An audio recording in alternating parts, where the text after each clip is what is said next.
Selamat pagi adik-adik, kita jumpa lagi di sekolah minggu via online dan kali ini ibadah dibuka oleh teman kita. Ayo lipat tangan, tutup mata, kita berdoa. Ya Tuhan, terima kasih atas penyertaan-Mu hari ini. Sekarang kami ingin memulai ibadah hari ini ya Tuhan. Tuntunlah dan berkati jalannya ibadah hari ini ya Tuhan. Terima kasih ya Tuhan. Haleluya. Amin. Halo adik-adik, shalom, selamat pagi. Hari ini Kak Ele akan membawakan sebuah tema yang berjudul Allah suci adanya, ya. Allah suci adanya. Nah, kita sebelum memasuki dalam pembahasan ini, kita akan ayat hafalan dulu ya. Ayat hafalan akan terambil di dalam Imamat 20 ayat 26. Imamat 20 ayat 26. Kak Ele bacakan ya, nanti adik-adik hafalkan di rumah dan nanti minta orang tua adik-adik untuk ngecek ya, apakah adik-adik sudah hafal atau belum, begitu. Kuduslah kamu bagiku sebab aku ini Tuhan, kudus, dan aku telah memisahkan kamu dari bangsa-bangsa lain supaya kamu menjadi milikku. Sekali lagi ya, kuduslah kamu bagiku sebab aku ini Tuhan, kudus, dan aku telah memisahkan kamu dari bangsa-bangsa lain supaya kamu menjadi milikku. Amin. Nah, sebelum kita melanjutkan, kita berdoa dulu ya. Terima kasih Tuhan untuk hari ini Engkau menyertai kami, memberikan kami kesehatan, memberikan kami damai sejahtera, supaya kami dapat berkumpul bersama untuk mendengarkan firman Tuhan, memuji kebesaran Tuhan, dan kami sungguh bersyukur untuk hari ini. Biarlah firman Tuhan pagi hari ini sampai di dalam hati kami masing-masing, melekat, dan kami bertumbuh karena iman yang Tuhan percayakan buat kami. Di dalam nama Tuhan Yesus Kristus, Juru Selamat kami yang hidup, kami berdoa. Amin. Tuhan Yesus, aku berjanji jadi murid-Mu yang setia, rajin berdoa, baca Alkitab, selalu bersaksi bagi-Mu. Akal iblis aku menolak, firman Tuhan aku turut, mulai sekarang sampai selamanya, tetap setia pantang mundur. Tuhan Yesus, aku berjanji jadi murid-Mu yang setia, rajin berdoa, baca Alkitab, selalu bersaksi bagi-Mu. Akal iblis aku menolak, firman Tuhan aku turut, mulai sekarang sampai selamanya, tetap setia pantang mundur. Nah, adik-adik apa kabar? Ya, kakak yakin kalian dalam kondisi yang baik-baik saja ya. Diberkati Tuhan dan selalu diberikan kesehatan ya. Nah, tema hari ini akan berjudul seperti yang tadi saya katakan, Allah suci adanya. Nah, kakak mau tanya kepada kalian nih, apa yang pertama kali muncul dalam pikiran kalian ketika kalian mendengar kata suci atau kudus? Begitu. Nah, adik-adik, suci dan kudus ini artinya bersih, murni, terpisah dari segala kejahatan atau dosa. Nah, kedua kata itu tuh adalah bagian dari karakter Allah, adik-adik. Nah, adik-adik tahu nggak? Dulu waktu bangsa Israel dituntun oleh Tuhan sepanjang jalan keluar Mesir, begitu ya, menuju ke tanah Kanaan. Nah, bangsa Israel ini berkali-kali memberontak terhadap Allah dan Musa. Waduh, memberontak bagaimana ini maksudnya? Nah, jadi mereka ini yang sudah dibimbing oleh Tuhan sejauh itu malah marah-marah, menghina Tuhan, tidak percaya sama Tuhan, begitu adik-adik. Ya, melakukan kejahatan dan kerusuhan. Tapi adik-adik, Allah itu adalah Allah yang suci, pengasih dan juga pengampun. Ya, jadi pada saat bangsa Israel waktu itu membangkitkan amarah Tuhan, kemudian Musa ini berteriak mohon ampun kepada Tuhan untuk mereka, dan Tuhan selalu mengampuni mereka. Nah, tapi namanya bangsa yang berdosa dan bersalah ini pasti ada pasti ada hukumannya ya adik-adik ya. Nah, jadi tidak boleh sembarangan bersikap kalau sudah berhadapan sama Tuhan. Nah, kita jadi ingat ya, kita saja kalau nakal di sekolah atau kelas sekolah minggu kan pasti ditegur sama gurunya. Entah ditegur, entah dikasih PR lagi begitu ya, dikasih tugas, atau mungkin disetrap di luar kelas, ya kan? Kalau ditegur berkali-kali kita masih nakal, pasti ada hukumannya buat kita. Nah, bangsa Israel ini berusaha bertindak nakal sama Tuhan adik-adik. Makanya Tuhan harus menghukum mereka. Nah, kali ini adik-adik Kak Ele akan memberikan ada 6 bagian cerita singkatnya ya, yang berurutan, yang akan terambil di dalam Bilangan pasal 16-17, kemudian pasal 20 ayat 1-13, dan kemudian pasal 22-29. Nah, karena Kak Ele melihat ayatnya begitu panjang begitu ya, jadi lebih baik kita menyimak, adik-adik menyimak dengan baik. Kira-kira ada apa di 6 cerita bagian yang ada di kitab Bilangan ini ya. Nah, yang pertama itu ada cerita tentang 40 tahun berputar di padang gurun. Adik-adik, bangsa Israel ini pernah jadi orang yang tidak percaya. Akibatnya mereka harus mengembara. Mengembara itu ya mencari sesuatu yang mungkin bisa dimakan, mungkin bisa digunakan untuk bisa mengembangkan hidup dan lain sebagainya begitu ya. Nah, mereka terus mengembara, mereka terus mencari ya, terus berkeliling seperti itu maksudnya ya. Mengembara itu sama seperti kalau kita ini diberikan kesempatan untuk ke suatu tempat begitu ya, ke sebuah kota begitu. Kita ini kepingin keliling, explore. Nah, itu mengembara ya. Kepingin mencari sesuatu, kepingin tahu apa sih yang ada di sini, apa yang ada di kota ini begitu kan, apa yang ada di desa ini misalnya, seperti itu. Nah, namanya bangsa artinya mereka ini dalam jumlah besar. Berarti di dalamnya itu ada ayah, ada ibu, ada kakak, adik, saudara, kakek, nenek, dan lain sebagainya. Nah, di masa 40 tahun itu mereka mendapatkan kesulitan yang luar biasa, kurang air, kurang makan, sulit untuk mendapatkan tempat tinggal yang tetap. Nah, selama 40 tahun ini bangsa Israel yang meninggal itu ternyata banyak sekali adik-adik. Ya. Jadi selama 40 tahun mereka eksplorasi begitu ya, mengembara, ternyata banyak yang meninggal. Mereka mengalami itu sebagai tahun yang sangat suram dan sangat melelahkan adik-adik. Nah, itu cerita yang pertama. Nah, ada 40 tahun berputar di padang gurun. Kan kita kalau muter-muter aja tanpa tujuan kan gak seneng ya kan, gak enak begitu loh. Kan lebih baik kita ini muter-muter tapi ada tujuannya begitu. Nah, kemudian cerita yang kedua, pemberontakan Korah ya. Nah, adik-adik, bagian ini kita bisa melihat ada situasi tentang bangsa Israel. Ternyata mereka ini juga adalah bangsa yang sempat menjadi sombong adik-adik. Yang memulai kesombongan itu adalah Korah. Nah, ini namanya Korah. Siapa Korah? Nah, Korah ini adalah orang Lewi dari Bani Kehat. Dia ternyata iri kepada Harun adik-adik. Melihat Harun berdiri di depan Tuhan, memakai pakaian yang indah dan membawa korban, hatinya Korah ini cemburu, terbakar adik-adik ya.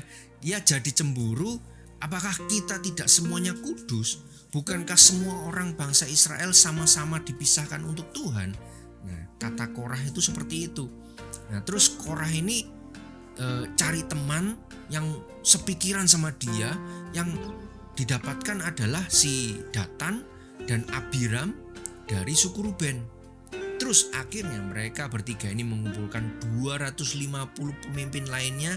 Mereka semua berkumpul mengelilingi Musa dan Harun dan kemudian mereka berkata, "Cukuplah, seluruh umat Israel dipisahkan untuk Tuhan dan Tuhan ada di tengah-tengah mereka. Mengapakah engkau menganggap dirimu lebih tinggi dari umat lain?"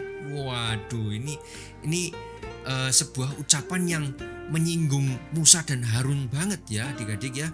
Karena menganggap sama seperti itu, karena dia juga orang Lewi dan lain sebagainya, dianggap sama, tetapi cemburunya itu luar biasa.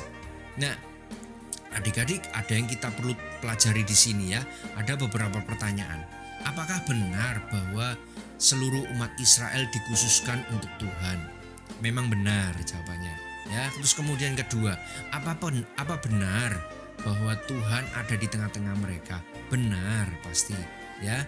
Tetapi siapa yang memanggil Musa menjadi pemimpin bangsa Israel? Jawabannya bukan Musa sendiri, tetapi Allah yang memanggil begitu. Terus kemudian, siapa yang menunjuk Harun menjadi imam besar? Bukan Harun sendiri juga, tetapi Allah yang memilih Harun. Nah, Korah, Datan, dan Abiram ini menganggap remeh kehormatan yang Tuhan berikan kepada Musa dan Harun. Karena itu sebenarnya mereka tidak hanya memberontak kepada Musa dan Harun saja, tetapi justru memberontak langsung kepada Allah yang kudus dan suci. Hati mereka jahat adik-adik ya, dan kejahatan ini menyebar. Nah, Musa kemudian berkata sangat keras kepada Korah, "Apa enggak cukup bagimu bahwa Tuhan sudah memisahkan kamu dan semua saudara-saudaramu orang Lewi dari bangsa Israel, sehingga kamu dapat tinggal dekat dengan Allah dan melayani di kemah suci? Itu adalah bagian yang Allah berikan kepadamu. Sekarang kamu mencoba untuk mengambil bagian Harun, kamu bersekongkol melawan Allah." Wah, itu benar-benar sakit ya. Karena tidak seharusnya kaum Lewi berpikir seperti itu terhadap imam besar yang adalah Musa dan Harun. Nah, itu ya adik-adik, Korah ini sebenarnya sudah punya jabatan yang cukup tinggi dalam pelayanannya. Ia menjadi salah satu orang pilihan Tuhan sebagai orang Lewi yang diperbolehkan untuk melayani di kemah suci loh sebenarnya ya, kemah suci tabernakel. Di masa itu tidak semua orang bisa melayani di kemah suci tabernakel, tapi Korah ini sudah dapat kesempatan itu untuk melayani di kemah suci. Malah sekarang dia cemburu sama Musa dan Harun. Nah, ini kan repot ya adik-adik ya.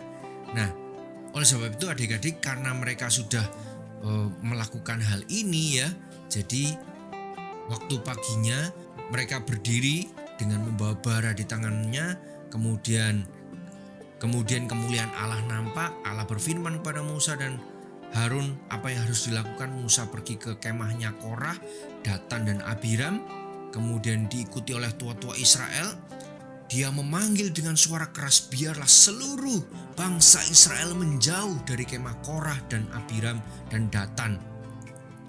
Jika orang-orang ini meninggal dengan cara yang wajar, berarti Allah tidak mengutus aku. Tetapi jika Allah melakukan sesuatu yang baru, jika bumi terbelah dan menelan mereka hidup-hidup, berarti Allah mengutus aku."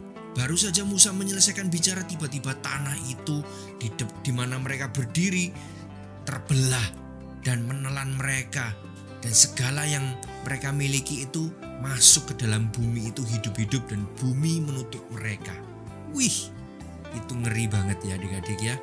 Nah, adik-adik, semua suku di kemah suci itu kemudian melihat apa yang sudah dikerjakan Allah bagi mereka yang sudah mengolok dan menghina Tuhan.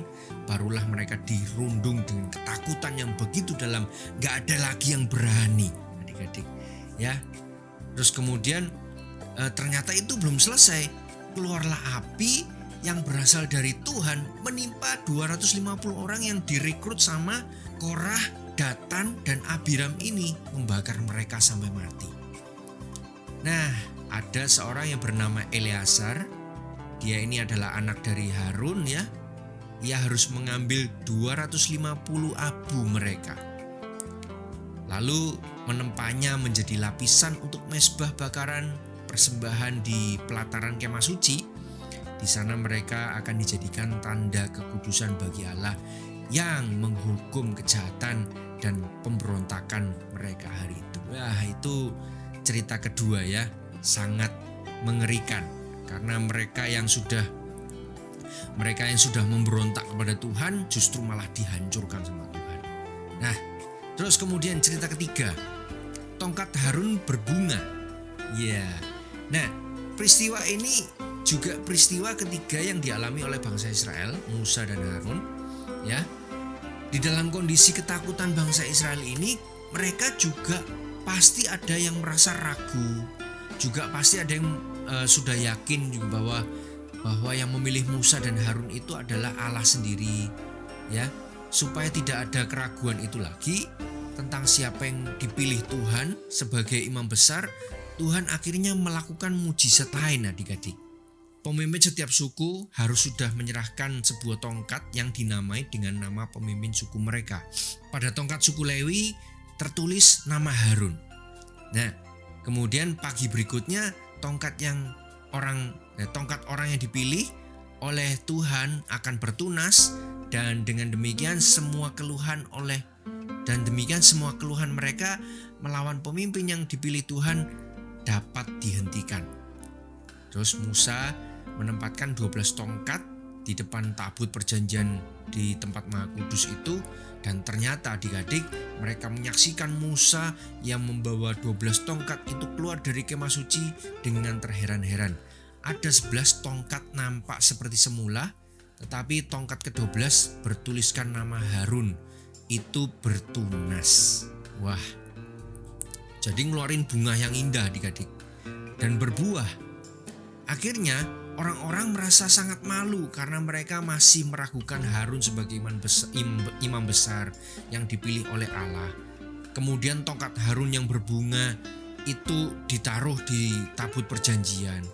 Ya, Tuhan menyuruh mereka untuk melakukannya supaya jelas siapa yang dipanggil dan ditetapkan Allah menjadi imam besar bagi bangsa Israel. Nah, sekarang tidak akan ada lagi yang bersungut-sungut atau memberontak, juga tidak ada lagi kematian akibat pemberontakan. Nah, itu cerita ketiga. Jadi tongkatnya Harun berbunga, ya. Nah, yang keempat, ketidakpatuhan Musa dan Harun atas perintah Tuhan. Nah, cerita keempat ini adik-adik, ternyata Musa dan Harun pernah merasa tidak puas loh ya dengan perintah Tuhan. Nah, kita tahu ya, perintah Tuhan itu seharusnya bisa disenangi, dikagumi, dipatuhi, ya, dan lain-lain. Tetapi ternyata Musa dan Harun merupakan nabi yang juga manusiawi sebenarnya. Mereka pernah gak puas terhadap perintah Tuhan. Tetapi namanya manusia ya, pasti bisa mengalami yang namanya gak puas. Nah, kenapa Musa dan Harun merasa tidak puas adik-adik? Nah, begini, pada saat itu bangsa Israel sedang berkemah di Kades Barnea, ya. Mereka hampir menyelesaikan masa hukuman dan sekali lagi berada dekat perbatasan negeri Kanaan. Nah, menurut pemahaman mereka, bangsa Israel ini seharusnya tetap dihukum oleh Tuhan. Bahkan saat di tengah menjalani hukuman, ya, Musa dan Harun mungkin berpikir bahwa sesungguhnya bangsa ini patut dihukum seperti itu. Tetapi Allah berpikir lain. Bangsa Israel masih tetap menggerutu, tetapi Allah tetap mengasihi mereka. Bagaimana cara Allah mengasihi mereka? Allah justru memerintahkan Musa untuk mengangkat tongkatnya dan air keluar dari bukit batu, ya, supaya bangsa Israel ini mendapat minum. Tetapi Musa melakukan itu dengan hati yang gak benar di hadapan Tuhan.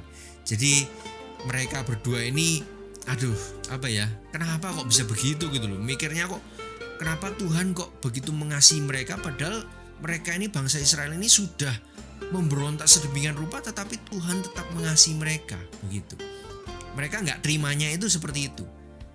Mereka berdua merasa bahwa perintah Tuhan ini tidak masuk akal, tetapi mereka tetap mengerjakan perintah Tuhan itu, tetapi dengan hati yang masih tidak benar di hadapan Tuhan, ya adik-adik ya.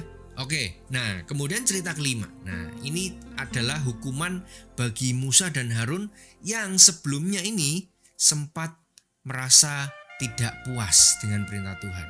Nah cerita kelima ini tentang itu ya adik-adik. Allah jadi gak senang dengan apa yang dilakukan oleh Musa dan Harun. Sementara orang banyak menikmati air yang memancar dari bukit batu, Tuhan Allah berfirman kepada Musa, "Engkau kurang percaya kepadaku. Engkau tidak berkata kepada bukit batu itu, melainkan memukulnya sampai 2 kali. Engkau tidak menghormati aku sebagai Allah yang suci dalam penglihatan bangsa Israel. Oleh sebab itu, engkau tidak akan memimpin mereka masuk ke tanah yang aku berikan." Meski kecewa, adik-adik ya, mereka tetap harus menjalani hukuman Allah itu karena sikapnya yang tidak berkenan di hati Tuhan. Ya. Nah, mereka harus menjalani hukuman itu ya. Nah, kemudian cerita ke-6. Harun meninggal di atas Gunung Hor. Nah, cerita terakhir ini yang ke-6 ini bangsa Israel sampai di kaki Gunung Hor. Musa, Harun dan Eleazar ini anak Harun lagi mendaki Gunung Hor. Allah juga sudah mengatakan kepada mereka bahwa Harun akan meninggal di Gunung Hor. Ketika mereka sampai di puncak gunung itu, Musa menanggalkan pakaian Imam Harun, lalu pakaian itu dikenakan kepada anaknya Eleazar untuk menggantikan ayahnya menjadi imam besar. Lalu Harun pun meninggal di puncak Gunung Hor. Dia sudah melayani Allah sebagai perantara umat Israel dengan tidak mengenal lelah. Pernah juga dihukum, pernah juga menyenangkan Tuhan dengan melakukan segala kepercayaan yang Tuhan berikan itu. Tapi tetap dia menjadi pribadi yang berkenan di hati Tuhan ya. Harun telah menjadi pendamping yang setia untuk Musa. Dan sekarang Allah memanggil dia pulang ke surga, tugasnya sudah selesai di dunia. Kemudian hanya Musa dan Eleazar saja yang turun dari gunung itu. Dan waktu bangsa Israel menyadari bahwa Harun sudah meninggal, hati mereka juga sangat sedih ya. Selama 1 bulan penuh mereka tidak berpindah tempat dan berduka cita atas kematian Harun, imam besar mereka. Nah, itu serangkaian cerita, ada 6 cerita yang kita bisa lihat ya adik-adik ya. Nah, setelah mendengar cerita yang cukup panjang tadi, ada beberapa hal yang kita bisa pelajari di sini. Allah yang berkuasa atas hidup kita itu tidak bisa kita perlakukan dengan sembarangan adik-adik ya. Saya ulangi, Allah yang berkuasa atas hidup kita itu tidak bisa kita perlakukan dengan sembarangan. Dengan kata lain, Allah yang berkuasa itu terhadap kita nggak bisa sembarangan memperlakukan Allah ya. Jika kita bertindak semau kita, tentu akan ada hukumannya. Pasti ada hukumannya kalau kita bertindak semau kita. Seperti cerita Alkitab yang barusan kita dengar adik-adik, mereka yang bersalah pasti dihukum. Ada bangsa Israel, ada Korah tadi, bahkan Musa dan Harun yang adalah nabi Tuhan. Ketika mereka bersungut-sungut, mereka dihukum. Mereka dihukum karena sikapnya ya. Seandainya mereka hidup benar, mereka berkenan di hadapan Tuhan, hidup mereka pasti dikenan oleh Tuhan adik-adik. Tetapi kita harus tahu bahwa manusia tidak ada yang sempurna. Hanya Tuhan Allah kita yang sempurna adik-adik. Dia Allah yang suci, kudus, tidak bercacat. Untuk punya hubungan yang dekat sama Tuhan itu kita harus menjauhkan diri dari dosa adik-adik. Jadi kalau kita dekat sama dosa, kita jauh dari Tuhan. Saya ulangi ya, anggap saja yang di sebelah sini, ini adalah dosa. Dan ini adalah Allah. Nah, kita nggak bisa memilih dosa kemudian dekat sama Allah. Enggak. Kalau kamu milih dosa, kamu jauh dari Allah. Ya, nggak bisa ketemu Allah. Karena Allah di sini. Allah berbeda dengan dosa. Nah, kalau kita dekat sama Allah, dosa ini akan jauh dari kita. Ya, adik-adik harus memperhatikan ini. Jadi kita harus ingat bahwa kalau kita dekat sama dosa, kita jauh dari Allah. Kalau kita dekat sama Allah, kita jauh dari dosa, begitu ya.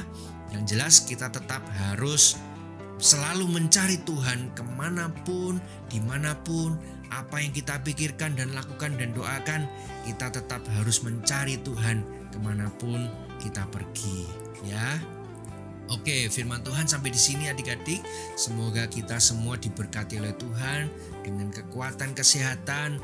Kita enggak menjadi pribadi yang menentang Tuhan atau melawan Tuhan, tapi kita menjadi pribadi yang bisa menyenangkan Tuhan. Dimanapun kita berada, apapun yang kita lakukan, pikirkan, tindakan, semua untuk menyenangkan Tuhan, ya. Mari kita berdoa. Kami bersyukur untuk hari ini Engkau memberkati kami lagi untuk kami bisa menjadi pribadi yang berkenan di hadapan Tuhan. Kami ini menjadi pribadi yang bisa selalu menyenangkan Tuhan kemanapun kami pergi, dimanapun kami berada ya Tuhan. Dan biarlah cerita-cerita Alkitab yang sudah kami dengar ini, kami ingin selalu bersikap baik, ingin selalu bertindak baik, ingin selalu berpikir baik, karena Tuhan tahu dan menyelidiki hati kami masing-masing. Terima kasih Tuhan untuk segala macam perhatian yang sudah Tuhan berikan buat kami. Kami ingin menjadi anak-anak yang menyenangkan Tuhan. Terima kasih Tuhan, kami menyerahkan hari ini sepenuhnya ke dalam tangan Tuhan. Hanya di dalam nama Tuhan Yesus Kristus, Juru Selamat kami yang hidup, kami berdoa dan bersyukur. Haleluya. Amin. Adik-adik, sesudah kita melihat cerita dari KL bahwa Allah itu sangat mulia dan kita tidak bisa sembarangan, maka kita harus jadi anak yang takut akan Tuhan, biar nama Tuhan boleh dipermuliakan melalui hidup kita. Mari sekali lagi kita tutup ibadah kita dengan doa yang dipimpin oleh Fani. Mari kita berdoa. Tuhan Yesus, terima kasih untuk ibadah hari ini. Kami sudah bernyanyi dan mendengarkan cerita firman Tuhan. Kiranya kami dapat hidup suci dan kudus sesuai dengan cerita yang kami